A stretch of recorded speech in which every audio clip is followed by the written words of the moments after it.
Awal Juli ini, sampailah saya ke kota Tianjin, kota 2 jam berjarak dari Beijing, kota bekas wilayah kolonial Prancis. Di sana ada perusahaan kimia, salah satu perusahaan kimia terbesar di dunia, TCC namanya. Mereka punya kemampuan mengurut asal produk mulai dari C karbon, C1, lin, sampai C50. Bahkan ratusan mata rantai kimia lainnya mereka punya dengan berbagai finish produk yang berjumlah ribuan turunannya. Bahkan sampai produk kimia terkecil, nano nylon pengganti Kevlar tahan peluru, mereka juga punya. Kehadiran saya di sana atas undangan mereka diawali dengan sampel yang saya kirimkan 2 bulan sebelumnya. Kebetulan kami ada usaha milik keluarga, yaitu saya dan kakak saya di daerah Tapal Kuda, Jawa Timur. Usaha ini sudah 30 tahun lebih, di mana produknya kami kirim biasanya ke Eropa. Namun namanya usaha skala rumahan, ya kecil lah kapasitasnya. Ketika jadwal makan malam, di mana saya diatur untuk ketemu dengan tetua ahli kimia untuk berdiskusi lebih lanjut, saya seakan makan malam dengan maestro alkemi sesepuh seumuran Merlin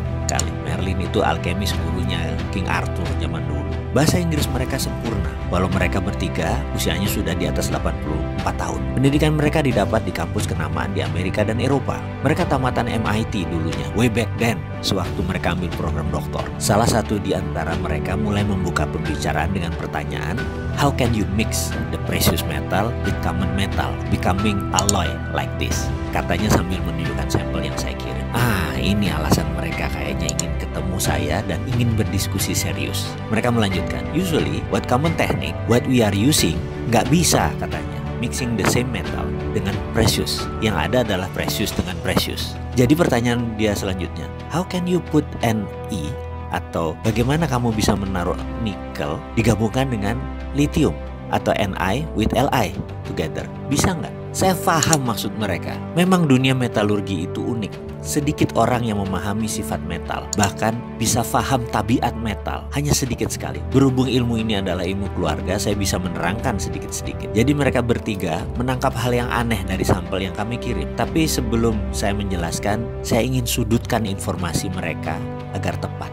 Saya tanya balik, what metal do you need? I will answer, what do you need? Not what you want to know. Is it okay with you? Jadi saya akan menjawab apa yang mereka butuhkan, bukan apa yang mereka ingin tahu. Jawaban mereka singkat, Li, lithium. Itu jawabannya. Saya tanya balik, untuk apa mereka perlu lithium? Power bank katanya. Saya tanya balik, ini power bank untuk handphone, mobil? Dan dia jawab, enggak, no, this is for house, for drone and building.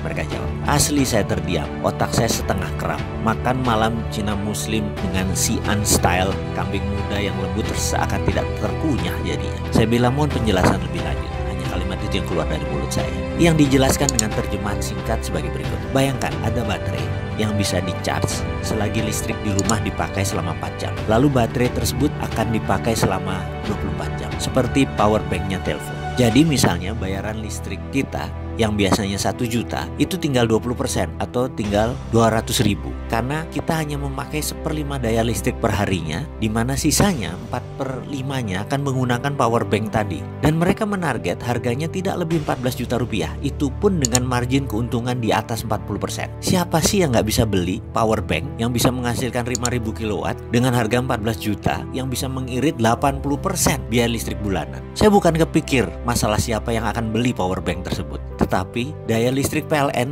yang Indonesia saat ini lagi bangun jadi akan sia-sia karena menurunnya kebutuhan rumah tangga karena daya listriknya tidak diperlukan lagi karena semuanya sudah bisa di-save di power bank. Penjualan listrik PLN akan terdistrap, pembangunan pembangkit listrik baru menjadi tidak urgent lagi, tidak penting lagi. Di ujung saya lagi melamun itu seorang alkemis yang cukup tua umurnya tadi, satu orang memiringkan badannya ke saya.